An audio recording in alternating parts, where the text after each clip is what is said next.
Bom, vamos lá. Vamos resgatar onde a gente parou, porque o vídeo às vezes para sem a gente prestar atenção no time, né, de 15 minutos de limite. Mas a gente foi falando, resgatando para vocês a lembrança ah, da cadeia, né, de motivações de Maslow. Mas o fato é que, embora a gente tenha revisado tudo isso, pesquisas mais recentes e, sobretudo, no terceiro setor, têm mostrado que essa ordem, essa sequência de motivações, elas acabam não funcionando muito bem. Então, vale a máxima do Vroom em seu trabalho de dizer para a gente que o processo de motivação deve ser explicado em função de objetivos e escolhas das pessoas, né? Com expectativas de alcançar os seus objetivos. Ou seja, o que tem motivado as pessoas são seus próprios objetivos pessoais, quando se refere à ideia de um trabalho voluntário no terceiro setor. De modo geral, eu vou seguir os fatores apresentados no artigo que eu coloquei aí em anexo para vocês darem uma lida. Aqueles que quiserem ler o artigo inteiro, fiquem à vontade, mas vocês vão ver que tem uma repetição de informações sobre terceiro setor no Brasil, dentro da fundamentação teórica. Então eu sugeria que quem quiser pelo menos dar uma olhada, como uma forma de se aprofundar, acho extremamente válido, ler a parte da revisão, né? A revisão metodológica, sobretudo a questão dos fatores motivacionais, que é a base do trabalho, é a teoria usada pelo trabalho, mas deem uma olhada também nos resultados do artigo. E já já eu vou explicar por quê, tá? Mas, de um modo geral, eu ainda comparei com vários outros artigos e vários outros textos, e de modo geral o que a gente vê são essas 5 categorias motivacionais aparecendo como aspectos que mais fazem com que as pessoas se empenhem, se comprometam dentro de uma lógica de trabalho, dentro do trabalho voluntário para o terceiro setor. Tá? Então a gente vê que dentro dessas categorias a gente observa que existe o altruísmo, que é isso, a questão do autossacrifício, a questão da pessoa ter consciência de que é importante ajudar o próximo, de fazer um esforço para ajudar o próximo, né? É, porque por uma questão de dizer, poxa, se eu tenho tudo, eu também preciso contribuir com a ajuda do outro.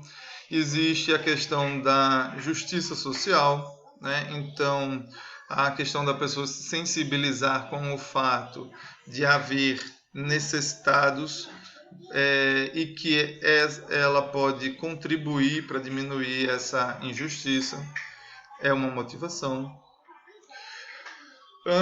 Já existe também, e aí é parecido, né? Parecido com a ideia do Maslow, a ideia da afiliação.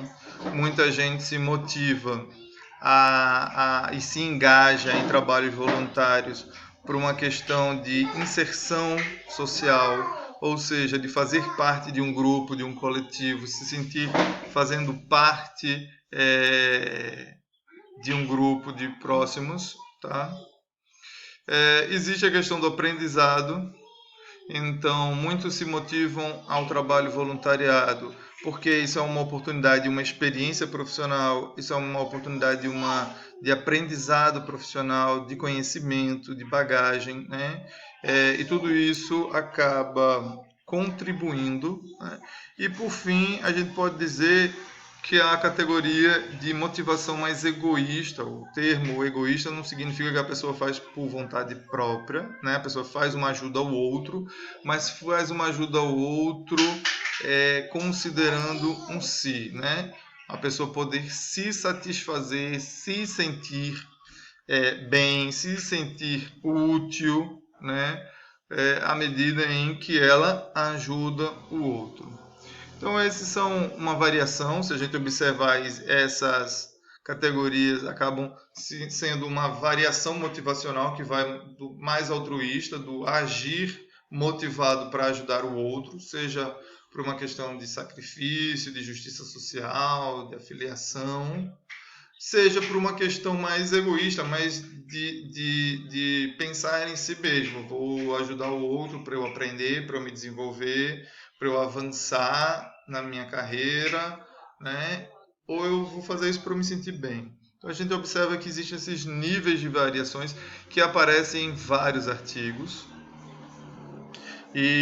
mas eles não aparecem só e dessa forma. É interessante porque os artigos, e vocês, aí sim, onde eu mencionei que vale vocês darem uma olhada no desenvolvimento darem uma olhada no desenvolvimento, na apresentação dos resultados desse artigo, é que esses fatores eles não são assim aleatórios. Há sempre uma correlação, há uma relação entre esses aspectos motivacionais e o perfil das pessoas, dos respondentes. Ou seja, o artigo se refere à análise dos fatores que motivam as pessoas que trabalham voluntárias em uma organização do terceiro setor em João Pessoa. Então se observa que a questão da escolaridade, da idade, da condição socioeconômica, são aspectos que vão se relacionar de forma diferente com essas características. Quer dizer, que diferentes grupos sociais, diferentes posições sociais, diferentes posições econômicas, de escolaridade, né, que criam grupos de pessoas, podem demonstrar mais ou menos motivados por razões diferentes. Isso é importante, né? Lá na frente a gente vai falar, porque esses são aspectos que podem ajudar um líder, um gestor a orientar esses grupos à medida que ele conhece, que ele identifica essas características. Né? Da mesma forma, a pesquisa mostra também alguns fatores motivacionais que fazem o contrário. Né? Fatores motivacionais que levam as pessoas à saída do trabalho, ou seja, deixar de auxiliar voluntariamente por determinadas razões. Aí a gente observa escassez de recursos, ou seja, quando a pessoa não consegue trabalhar porque falta recurso na instituição, né? Então, uma instituição de ensino que não tem quadro negro, que não tem lousa, que não tem data show, né? Pode fazer com que voluntários percam a vontade de ensinar. Motivos religiosos. Então, sobre isso, sobre esse conceito de motivos religiosos, podem ser enquadrados aí a questão da pessoas que perderam a fé ou a crença nesse trabalho, pessoas que perderam esperança de que todo esse empenho tem tido uma colaboração ou é uma vocação divina, alguma coisa assim. Motivos pessoais têm a ver com a questão da pessoa se casar, da pessoa ter mais um filho, ter pouco tempo, né? São realmente questões pessoais, aí uma variedade. E a convicção na missão do trabalho tem a ver com a pessoa, de fato, perder a crença na organização.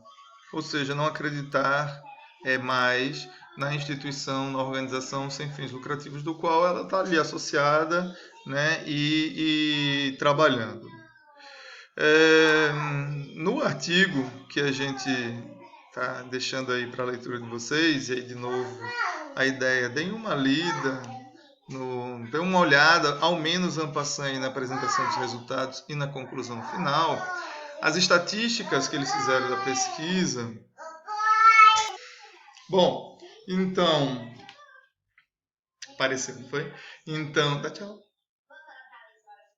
Tchau, tchau. Então, como a gente ia dizendo, se vocês observarem o artigo, vocês vão ver que da mesma forma como há uma correlação entre os diferentes grupos, né, de pessoas que trabalham de forma voluntária nessa ONG que foi pesquisada, a mesma coisa também foi considerada com relações a fatores motivacionais que podem levar uma pessoa a desistir do trabalho. Curiosamente, a escassez de recursos nessa pesquisa, ela demonstrou praticamente irrelevante, ou seja, não é a dificuldade que vai fazer com que as pessoas desistam de trabalhar. Isso não quer dizer que é igual para todos. Por isso que é importante a gente sempre buscar essa análise, né? Talvez nesse ambiente, nesse contexto de uma ONG na Paraíba, com todas as dificuldades naturais que já existem, de não ser um estado rico, cheio de necessidades, né? Justamente onde se demonstrou lá que aspectos de ajuda ao próximo se mostraram extremamente importantes, a escassez dos recursos não se mostrou um fator motivacional negativo considerável, mas ela existe na teoria, então em outras situações ela pode ser mais relevante. Da mesma forma, aí sim aparecem nesses resultados as questões religiosas, questões pessoais, né? E entre questões pessoais, outros artigos que eu li aparecem a questão do fato do casamento, dos filhos, e mesmo assim, em alguns artigos, as questões pessoais e esses aspectos que eu mencionei, às vezes nem aparecem assim como tão relevante, demonstrando como de fato as pessoas se motivam, né, sobre outros aspectos, a de alguma forma se encaixarem dentro do trabalho voluntário. E, por fim, às vezes aparece na literatura a ideia de descrença na instituição. Então, a importância de algo que a gente já mencionou muito em aulas passadas, sobre a comunicação, a clareza, não é? Da missão da organização, né? E isso é papel também da liderança, da gestão, né? Bom, liderança, vocês já viram bastante em outras disciplinas, sobretudo a de RH, né? E a gente vai resgatar um pouquinho disso, para a gente fazer um arredondamento aí dentro da lógica do terceiro setor. Mas eu vou deixar isso para o próximo vídeo, para a gente não estourar e não perder o raciocínio.